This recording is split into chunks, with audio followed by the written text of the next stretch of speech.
If you grow up in a poor neighborhood and don't graduate from high school, you have no shot at participating in the 21st century life. It's simply not right that the zip code in which you grow up has a lot more to do with how you wind up in life than your drive, your talent, your desire to achieve.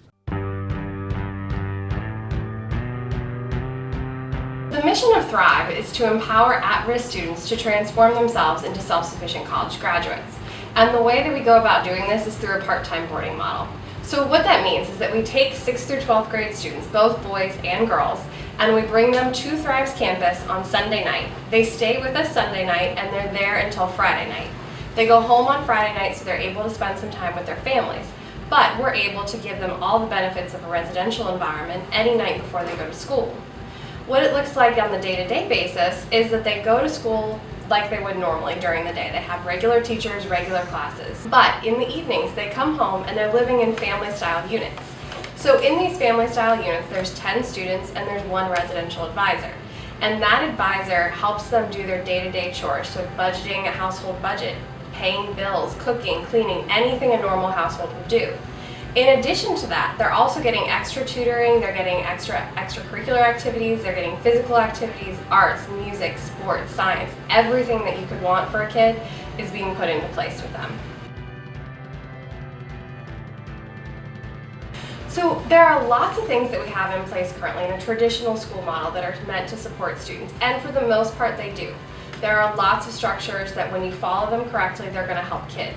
But there are some kids whose home situations, for whatever reason, are in such a place where even if we follow the letter of the law, the letter of everything that we have in place, it's still not enough to give them the chance that they need.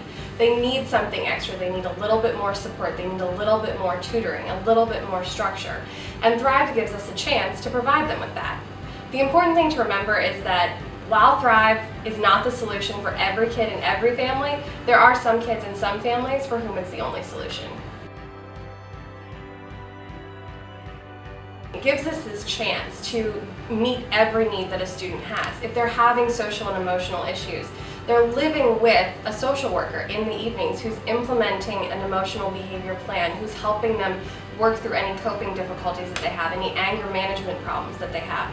But in addition to helping them with that, they're also connected to the school day. So whatever plans are put into place, we're able to see them on the school day, we're able to see them in the residential. The student's able to have that level of consistency that really helps them get where they need to be.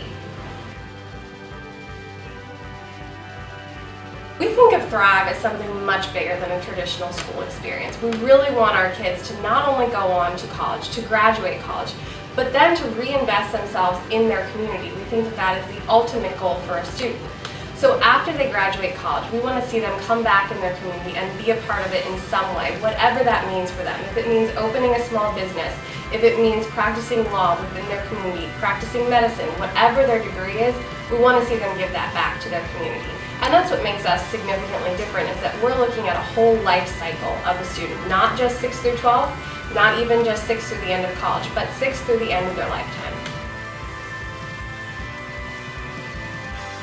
What we're looking to do right now is put together the money for a pilot year. That's just 20 students for us to prove what really is possible with this program. And to put that together, we're really looking to the local community to chip in and contribute to this. Once we've proven what we can do, and there's really no doubt about the results we're going to achieve, we can go and seek national sponsorship, but they're going to need to see that it grew from something local, that we had local support to begin with, and that's where the community really comes in. So fundamentally what we have to ask ourselves is there a price we can put on a child's future?